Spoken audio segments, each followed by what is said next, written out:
What's going on, everybody? This is Clydean Fair, and this is Clyde's Honest Reviews, Dead Monarchy Edition. Dead Monarchy is a mercenary simulator game where you are essentially creating your own personal character and then hiring more units and partaking on a quest to defeat 5 arena champions. These arena champion fights are very difficult, so throughout the entire time, you are essentially gearing yourself up and increasing your level, getting more stat points, more perks, and developing yourself as well as your group of units so you can eventually take on these arena champions and then get to the late game, which has even more combat. This game was developed by a single person, so it can't get very much more indie than a single lone developer pouring his heart and soul into this game over the past 6 years, and it shows. It shows that there was a lot of passion that went into this project,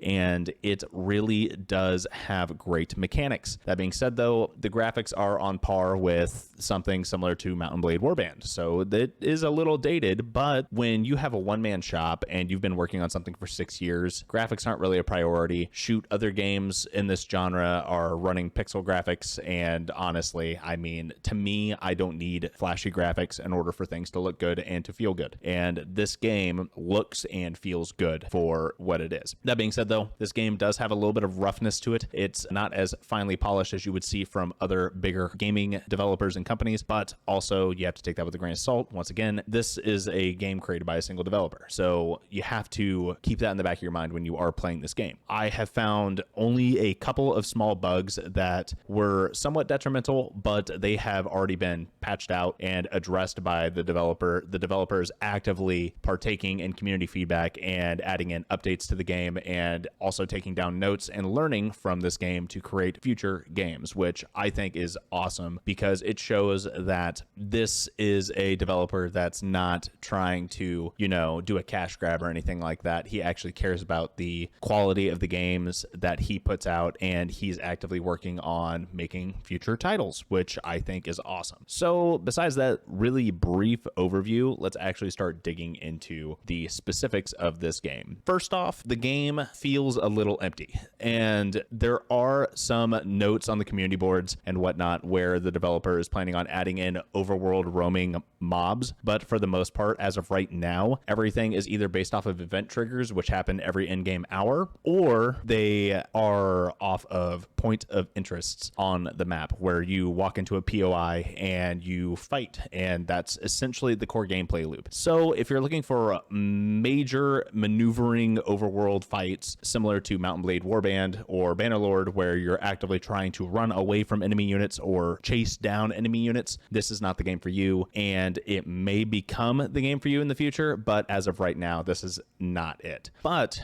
getting past the emptiness of the overworld map, the game is fairly fleshed out. Points of interest have variable levels of challenge to them, whereas in early game, you can be within a specific region and challenge lower leveled areas, but also come back to those low level regions and fight harder fights later on in the game due to there being multiple POIs of various levels throughout the entirety of the world map. Now, speaking of the world map, let's go ahead and look into how big this world map is. Basically, there are 5 arena champions, and each region has roughly 5 regions associated with it. So you've got over 20 regions or map tiles to essentially explore and interact with all the points of interest, grab various loot chests, and these points of interest and loot chests do respawn, or at least have a chance of respawning every in-game week. So all things considered, this will take a decent amount of time for you to fully explore and complete every fight in every single point of interest at least once, and they do have the chance of respawning. That in and of itself adds a lot of core gameplay content that you can have there. So that's a quick overview on the map. Let's go ahead and look into quests. So quests in this game are very driven by contracts, very similar to Battle Brothers, for example, where you will go to a town, or a haven in this game is how they're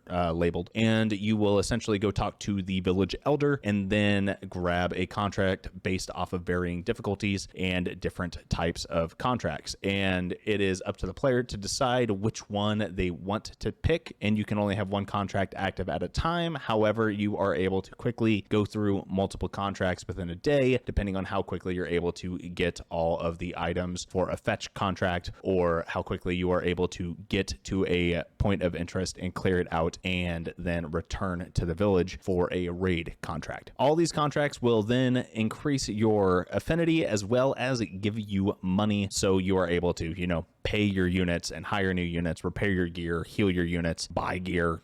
There's money makes the world go round, obviously, in a mercenary simulator, and your main way of obtaining money is through contracts, arena fights, and point of interest raids. This game seems to be inspired a little bit in part by games such as Battle Brothers or XCOM, where you have a percent to hit chance based off of basic math between your melee or range stat versus the enemy's melee defense or range defense. And the verbiage on the actual stat names is different from other games. So you would have your attack stat, your defense stat, your agility stat, and your focus stat. So there are some differences in how these stats are named, but for the most part, everything seems to be calculated very similarly. That being said, though, there are over 150 perks to be able to choose from at any point in time in the game. So this is where the game drastically changes in comparison to Battle Brothers or anything of the sorts, where your perks are selectable based off of what level and what tree you are currently investing in. Whereas here, basically what you're able to do is grab whatever perk you want as soon as you level up and allocate your perk points that way. There's a lot more flexibility in these builds for your units, and due to that, there is a lot more room for error, because you may start building your units in ways that are suboptimal, and it really can affect your gameplay later on in the game. And that being said, this game has little to no hand-holding or tutorials, so it is very, very easy to find yourself in a situation where you are unable to progress with your current skill set, and you may lose a run and have to restart, and there's going to be a pretty big learning curve just trying to figure out how different items synergize, which for me is something I really enjoy. I love being able to dig in and try to find those synergies and theory craft builds and get into the nitty gritty portions of the game. And this is evident in how I address my other videos and how I build units in other games as well. And you can see this throughout all of my content. So essentially, this is something that if you enjoy my other content and how the other games work that I cover on this channel, you will probably enjoy the way this game functions and the way that this game makes you think, and I can recommend it just on that aspect alone. One thing that I do want to say is based off of the way the UI feels, it is a little cumbersome when navigating through the UI of towns. It is very click intensive, especially if you accidentally hit the wrong location in a town. Even with the quick access links, this is something that kind of leaves a little bit of a bad taste in my mouth, and it's a little rough around the edges, could use some polishing, but for the most part, it is bearable. You are able to work through it, and it's not the end of the world. Everything is pretty much spelled out for you on how the town navigation menu works. I'm just incompetent, and I click on the wrong thing, and then I have to click like 8 times to get to where I want to be. Another quick tidbit is that when you are traveling on the Overworld map at night, you have a chance of being ambushed, and you are able to be ambushed between the hours of 18 to the hours of 5 a.m. And when you get ambushed at night, you are completely surrounded by enemy units, and it's not very good early game for you to get ambushed. That being said, you can rest in a tavern inside a town for 10 gold a night, and my biggest irk here is that you have to physically click on rest for 1 hour instead of you being able to take a slider and move it to whatever hour mark you want it to be. So I have to wear out my mouse by clicking 8 times, or I can simply just click and drag a slider or say, hey, I want to be here till this time. And that is like my biggest improvement on the overall UI systems there. Moving on from the UI and the towns and settlements, let's go ahead and dig on into the meat and potatoes of the game. Combat. Obviously, in a mercenary simulator and a turn-based strategy game, we are going to have combat because that's the entire turn-based strategy portion of the game, and if none of that's there, then why do I even bother? So combat in and of itself is actually pretty difficult. I have only played on Emperor difficulty, which is essentially everything maxed out on the hardest settings, and Iron Man mode. So basically, if you die, you lose the game, and it is a very unforgiving game. That being said, though, the combat is very fulfilling and very sound when it comes down to gameplay mechanics. It is very intense when it comes down to positioning. Positioning is everything in most combat games, especially when it comes down to a grid format, and turn-based strategy games, positioning is almost always everything, but in this game, it's even more so. Units get a % hit and damage increase whenever they are flanking other enemy units or backstabbing enemy units. So if you're able to get behind one of your enemy units and positioning yourself correctly, you are able to almost get a guaranteed critical hit and essentially crush in skulls, decapitate basically whatever your weapon allows for your crit execution thing. Yeah. So besides positioning, how else does everything work? Well, it turns out that enemy units get the same type of perks that your units get, except the enemy units were built by the creator, so they're actually kind of,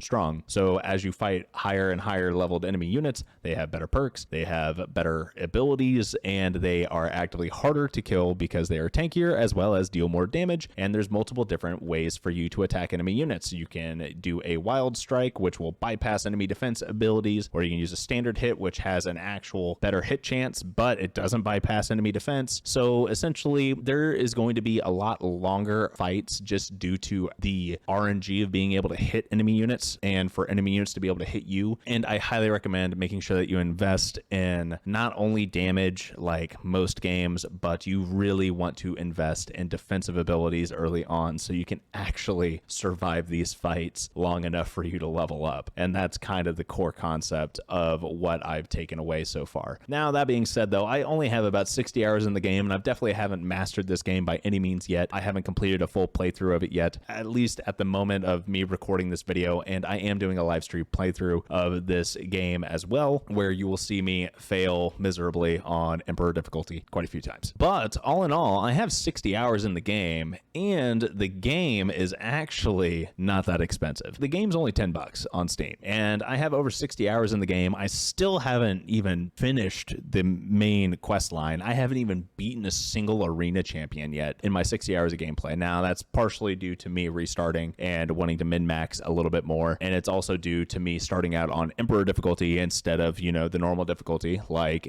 the developer recommends, because I am a glutton for punishment, and I really enjoy difficult games. So since I've been kind of brutally struggling my way through this, I have been enjoying my time so far, and I know I'm going to get at least 100 hours out of this title before I am completed with either the main game or just bored of it. So I can highly recommend getting this game just on a price per dollar ratio. Anyway, guys, that is all I've got for this video. If you would like to see more review videos such as this in the future, like the video, tell me what game title you would like to see me review in the comments below. And don't forget to make that number go up. But if you'd like to see more Dead Monarchy content, which would dig into guides and builds and everything like that, let me know what builds or guides you would like to see soon. That's all I got. Thanks again for watching this video. And until next time, have a good one.